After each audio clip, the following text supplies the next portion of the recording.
Jayson Tatum led the Celtics to a 114-103 win versus the Jazz last night. Tatum had 33 points and 11 rebounds in the win. It's the third straight game that Tatum has scored at least 30 points while shooting 60% or better. The Celtics have now won 11 of their last 13 and are only one game back of the 2 seed in the East.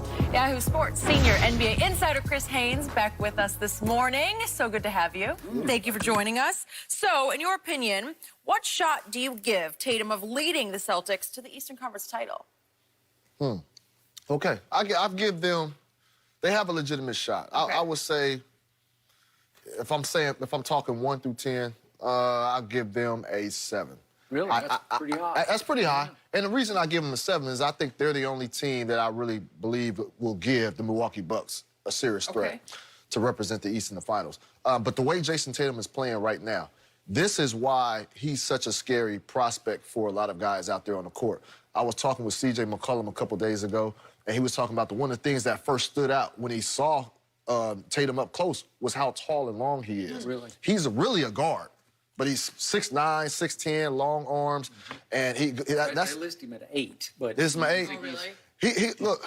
He's long. He's real long, yeah, and I think that's probably has some stuff to it. But I will say this about Tatum: like everybody around the league, when you talking to star players, they say, man, he has the most star potential out there, out of young prospects. As far and we haven't even seen his full potential. He was playing, the first year he's playing.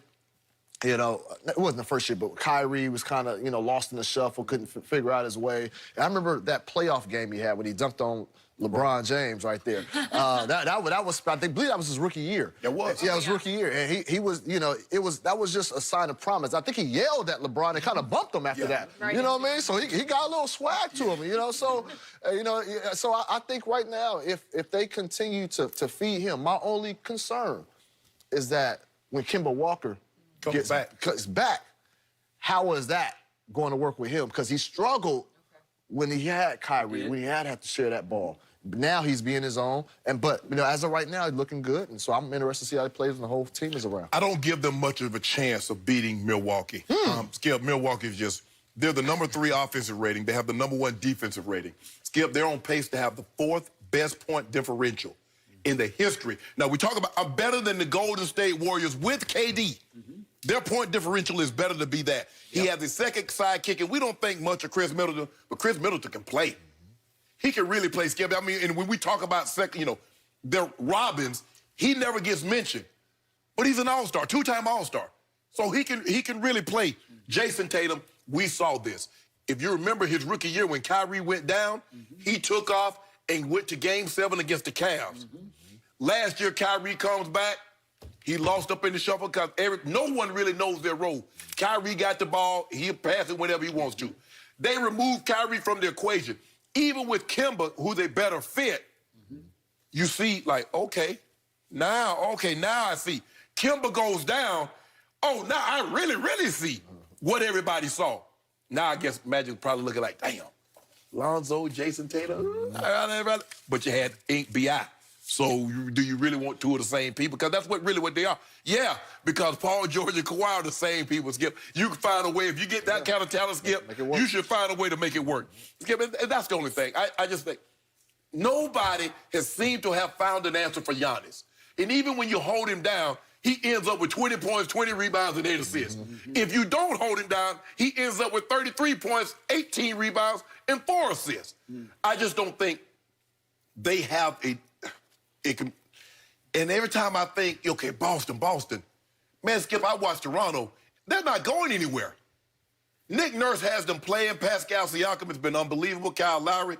They throw a lot of different people at you, Skip, and just what I thought. And they play Milwaukee tough.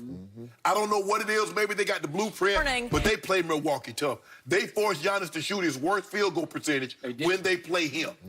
So it's going to be very interesting. See them fight it out, but I don't believe the Boston Celtics. I don't believe anybody can unseat the Bucks right now. So, my friend Chris Haynes made a very astute point to start off with. It's very interesting. When Kyrie was there, Jayson Tatum wasn't. He hung back. He was a little pouty to me. He couldn't find his place.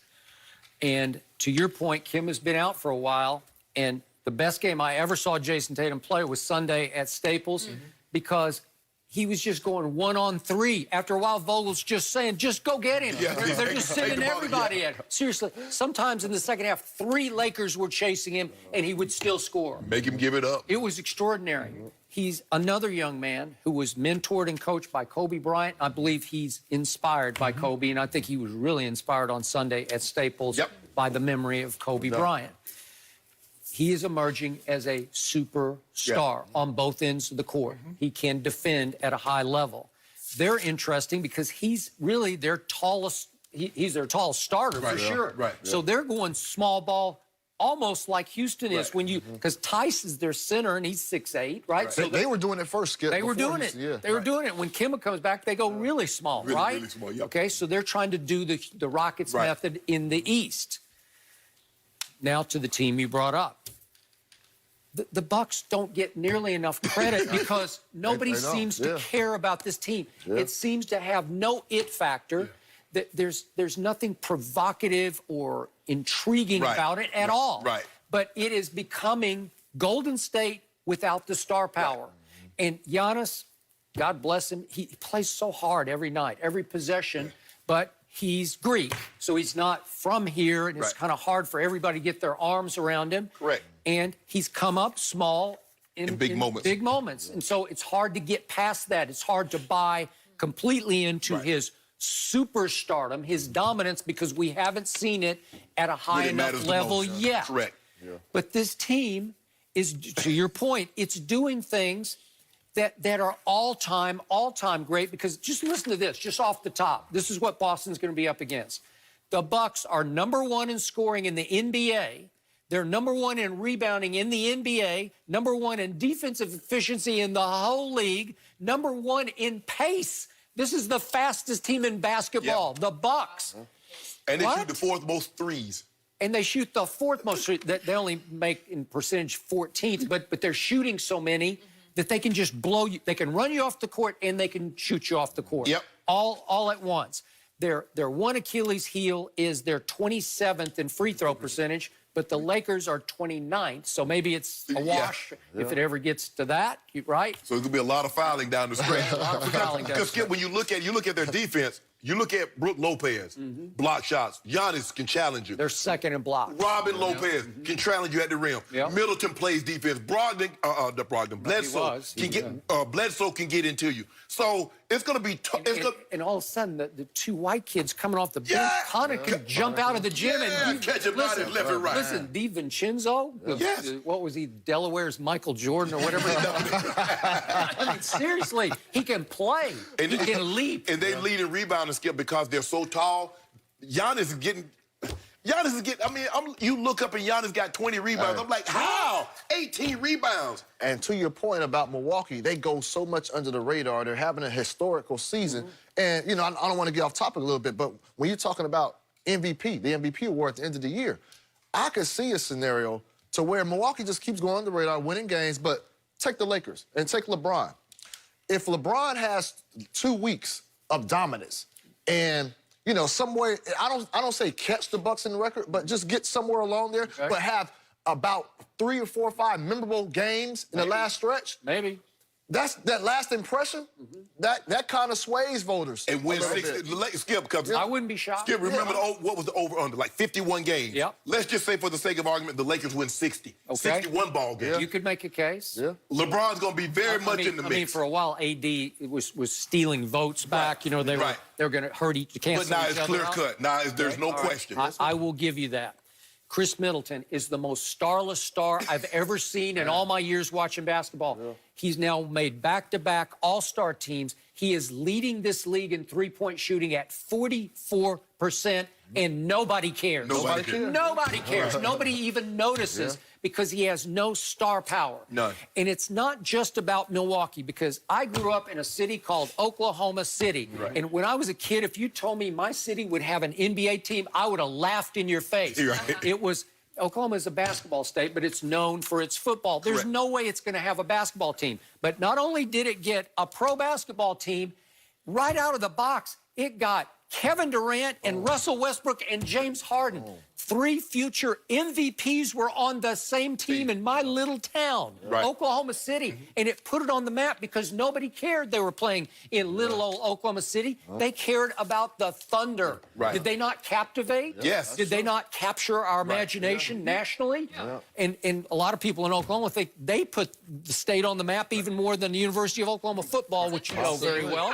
Okay, so it's not about Milwaukee. It's about the charisma of the team. It doesn't have much. And I'll say it, Skip, to my point, what I made earlier, like, and it shouldn't be that way. Like, if Milwaukee is having such an outstanding year, Giannis has been dominating all throughout, and in a quiet fashion, he should get the award. But I just know how some voters are swayed by, you know, the Lakers get talked about a lot. LeBron has some big marquee games on national TV. It kind of, you know, the way, it shouldn't be that way, but that's how it is a lot of times. You got a point. Look at Middleton's numbers, Skip, when Giannis doesn't play. Remember, he dropped that 51 piece. He hit the big shot against Washington. Because they were nipping Bradley Beal goals bonkers. He has a couple in overtime where I was like, what?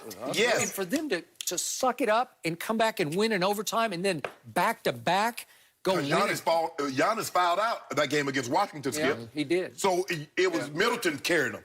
Whew, that team's got basketball character. They do. And that coach can coach. Who knows? It might get coach of the year, but our old Frankie V. Old Frankie V got the coach of the year. No, I'm going to give LeBron coach of the year. There you go.